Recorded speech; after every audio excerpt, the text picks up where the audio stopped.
അതിലേറ്റവും പ്രധാനപ്പെട്ട കാര്യം ഇവിടുത്തെ സമുദായ നേതാക്കന്മാർ, മത മേലധ്യക്ഷന്മാർ, മതപുരോഹിതന്മാർ അവർ പറയുന്നിടത്തല്ല മലയാളികൾ വോട്ട് ചെയ്യുന്നത്.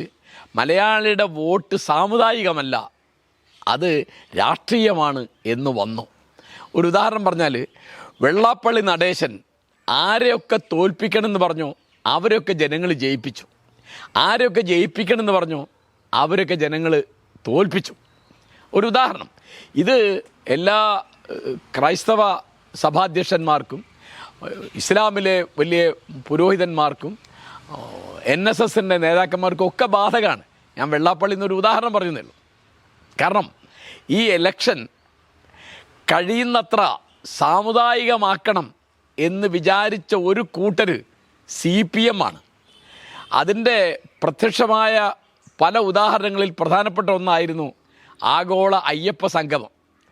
അവിടെ നായർ ഈഴവ സൗഹൃദത്തിൻ്റെ വേദി ഒരുക്കാം എന്നാണ് CPM കണക്ക് കൂട്ടിയത്.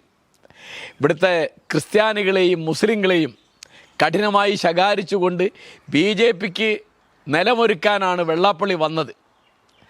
അതൊന്നും എവിടെ ഉണ്ടായില്ല.